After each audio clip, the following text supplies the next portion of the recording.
you can really see, or really imagine, I should say, just how mad it would be. Lost a bit of time there. Oh god, no. Oh, sugar. This video is made possible by the following cuties. You can check out the gear they provide for me in the description below. Hi guys, Jimmy here, and welcome back to WRC8 for another video. Now, the keen-eyed amongst you will realise that I am not in fact in Rig Astley. I am on my main rig because I have got my direct drive wheel working with WRC8, and the first thing that I should be doing with my direct drive wheel is telling you guys how this game feels with direct drive, with all this extra power. But because I'm a masochist, I am not going to be doing that. In fact, I'm going to be doing something that is quite the opposite almost, and trying to run a epic stage, a tarmac epic stage with 100% force feedback. Now, 100% force feedback, why is that a thing? Why is that scary? Well, the reason being is that because this is my new wheel, it's a Simucube 2, or Simucube 2 Pro wheel, I should say. And on the higher setting, the peak output of this wheel is 25 Newton meters. And to, I guess, contextualize that, the power output of a G29 is about 2.4 Newton meters of force. This has 10 times the force of a G29. So what that means is that if I decided to be very silly and put my hand in the steering wheel like this, actually this is giving me anxiety, I'm going to pull that out of there, and then crash into something, the wheel will go flying around very quickly and my wrist would go with it. And to further drive home that point, which is a great pun now that I think about it, I have this here, the emergency stop button, which I'll be placing near my feet in case my hands do the big noodle. Which leads to the rather obvious disclaimer that if you are lucky as I am to own a wheel like this, then don't try this at home. I'm not a professional, but I do like a fun challenge, and I have done a few of these before, so I kind of know what I'm up against in terms of force and where my hands should be. But it's a very easy way to hurt yourself quite badly, so yeah, just take it easy. So as mentioned, I'm going to be doing an epic stage, this one from the Corsica Rally Anti-Santi. I'm definitely pronouncing that 100% correctly with my geary voice. And I'll be taking on that stage in the car that I use for my WRC8 career mode, the Ford Fiesta WRC. So right, gloves are going on, very important, so I can grip the wheel properly, especially with this level of force feedback. But one of the good features about this wheel over my old OSW is that when I'm standing, or when I'm not really putting any force in the wheel isn't putting in fake force or engine vibration over the top, so I'm only really going to feel that full 25 Newton meters at peak when going into a corner quickly, or that first initial input. So hopefully this shouldn't be too difficult. I am doing this without a handbrake, which is probably a good thing because I really shouldn't be taking any hands off the wheel at any point. Okay then, race time. Away we go. Wheel spin through the wheel, probably hear that vibration as we get going. And already my thumbs were well outside the wheel, and we should be okay until we start getting to the corners. There you go, now I can feel it. The wheel reacting quite a lot to these little bumps here. That's not me shaking the wheel back and forth for dramatic effect, that's what the wheel is actually doing. I'm just trying to keep it in a straight line. This is going to be difficult. Crank it on! Oh, okay, we're through. This is going to be a video of rather sexy noises, so I hope you're ready for that. Oh man, understeer's a bad thing through here. I've got to try and save my arms basically throughout this stage. I'm going to have to live for the straights, make sure that I'm not tensing there, I'm not pinning in the input. Okay, hairpins are the worst. I kind of wish I had a handbrake, but at the same time, I can't take one hand off the wheel. It's going to be too dangerous. It's really nice playing this game on this rig. I just wish I'd made the easier video first, but hey ho, that's the Broadbent way. Doing okay so far. I'm not quite sure what level the AI are on. I'm not really aiming to beat them, more just get through without crashing. If I do crash, or I know I'm about to crash, I will take my hands off the wheel well in advance, and you'll see that. But we do have things like damage on as well, so really want to just try and get through it without having any big issues. Down the hill, there you go. See, I moved my hand up the wheel a little bit for some of these corners just to help me crank it over. It's not... Oh, there you go. Those are the tough corners. Anything fairly tight is tough, and I'm just not listening to the co-driver really that much. I'm just... My eyes are kind of... my ears, I should say, are pricked for the big calls, but otherwise we should be good. Left-hander.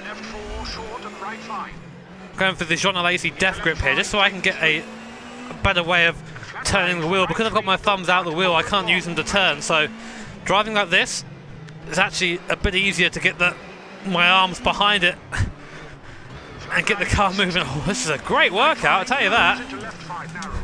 I should do one of these with a heart rate monitor, shouldn't I? That'd be really interesting to see. Maybe I should do that for another video, but this one for now I've got to focus on just trying to stay on this rather thin tarmac surface here, rather narrow I should say. Don't go off, Jimmy, for crying out loud. The big challenge here, of course, as well as not crunching myself, my god.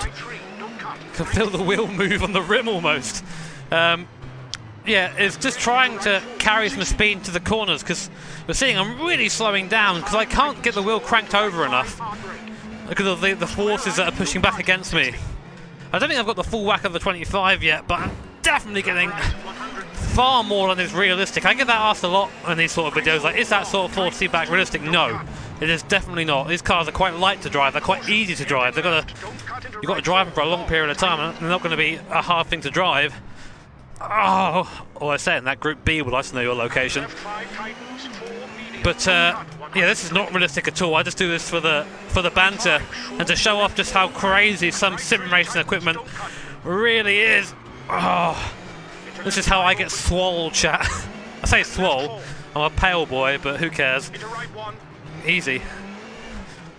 Just trying to anticipate the corners. I had my thumb in then. That was dangerous. That sounds sexy as well. Oh god, I let go for the wheel for a second there. So one of my bad habits when doing rallies, I let go of the wheel for a second to let it slide through my hands. I did that there. Not a good idea. Because it doesn't slide through your hands. It fucking rips your skin off. So you've got to be super careful.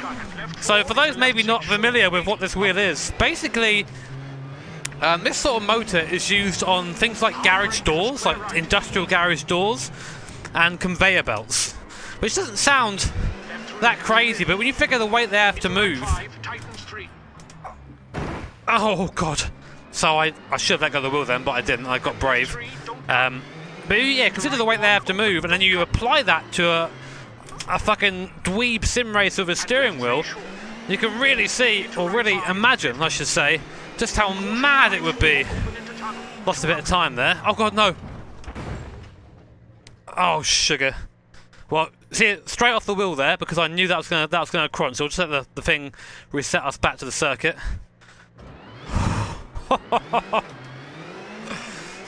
The unexpected crunches are the scary ones too. I've also damaged the car a bit now, so I'm interested to see how that's going to affect the force feedback. It's the longer corners, the ones when you have sustained turning forces, are probably the most difficult. You're having to keep that force and sustain it instead of at one peak. One peak. Oh, these bumps through here, you can see what it's doing to the wheel again. This is not me moving the wheel back and forth for dramatic effect. This is what it's actually going for. I'm just trying to keep the wheel as straight as possible. Being really, really cautious now. I mean, this is far from the amount of speed you can carry through this stage. Easy now. Easy now, Jimmy, come on. Hairpin right, you said. Oh no. Oh, come on! At low speed, it feels like there's just no assistance at all. I think these cars have power steering in real life. In fact, I'm almost certain of it. But it just feels like there's nothing there. It feels like turning my Mazda around at low speed. Oh, okay. Now, the thing is, every part of me wants to go fast, because I fucking love WRC8. It's a really fun game. I definitely recommend getting it if you haven't got it. But at the same time, it is intensely difficult with its wheel to have any sort of speed, especially when there are rocks like that. If I catch a rock like that, that's gonna just twist the wheel. Oh god, that tweaked my elbow a bit that time. I was holding on, going over that bump. All the force went into my elbow instead of into my arms or shoulders. Something else to be careful of as well. This is why I don't do these things very often, because they can be very dangerous. And for someone who does sim racing videos as a living, crunching myself isn't a good idea. Yeah, I do the videos anyway because I'm very clever. As long as the car's facing in a straight line, it's not too bad. Oh god! But doing that, coming out of the ditch there, see again how it moves the car, moves the wheel in my hands, or moves me in the seat, I should say. Okay, easy now. Just got to try, and we haven't got too much of the stage left. We've got about a third of a stage left at this point, so we've got to just keep it up and try and keep myself pointing the right way and try and keep myself as square as possible in the seat, apart from doing stuff like that. When I start getting a lock on, that's why I can't quite get my shoulders behind it, so it starts getting a little bit tougher to turn the wheel. I thought about doing this on a gravel stage, but I think this is a better alternative, just because one, you get a bit more grip on the tyre, so you can really show off the forced feedback, and two, I'm not sure how the gravel forced feedback would work with the direct drive wheel. It could be terrible. That's a scary thing. Left one. Down the hill here. I'm so used to yanking the handbrake for these corners that it kind of feels weird going through. Just kind of rolling it through and hoping for the best. Green split, nice. Oh god, house in. Imagine living in a house. Imagine being that guy. Oh, there's a stained right hand. I can really feel that.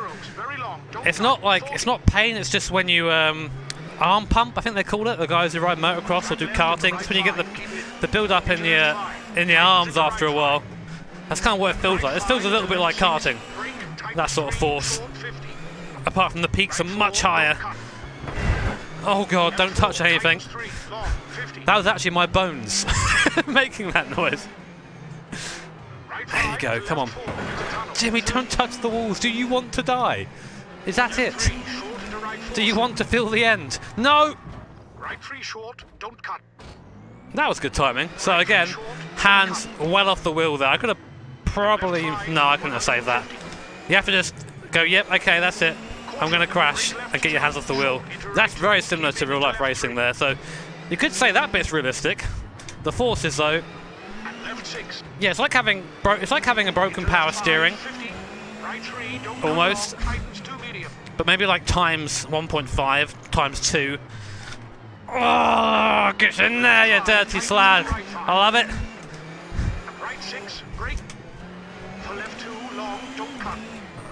Now, last part of the course now. We're nearly through. Bailey, why did you put that rock in the game, you silly boy? This is really testing my tarmac specialisation skills, I've got to say that. Get that in there at least once.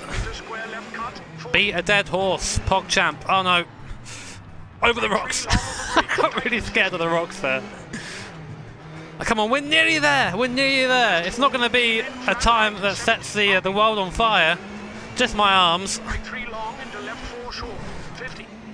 Come on, nearly there. No, don't crash now. Ow! Whoa. I came sixth. What? I'll take sixth place. Sixth place there with 100% force feedback on an epic stage at Corsica in WRC8. And yeah, as you can probably tell, the arm's got a bit of build-up in run right now. I think I'm getting more used to these challenges. The way the force feedback is delivered with this wheel. Well, it's a bit warm now. Nice. These wheels don't get warm easy. The way that the force feedback is delivered with this wheel isn't quite as aggressive as with the OSW. It's a bit smoother, but on the peaks, the force is definitely there, and you can really feel it build up, especially in my left arm there. I think I had a couple of moments where the wheel kind of tweaked when I was going around the hairpin or something, and it kind of went through the elbow, but otherwise... That's mad. That is genuinely a good workout, though, if you don't mind risking your wrists every time you want to exercise. But anyway, guys, that was 100% force feedback in WRC8 with the new SimuCube Pro wheel. Lots of fun to do. Hope you enjoyed watching the video. If you did, of course, make sure to hit the like button and subscribe if you want to see future videos like this and future streams, all the good stuff. And I have to say, as always, a massive thank you to my patrons and to my sponsors and to the guys over at SimuCube. I've not said thank you to those guys yet for actually sending me this wheel to try out and use. So thank you, guys. Take care. Have an awesome day. Stay safe on your rigs. I'll see you all next time. Take care.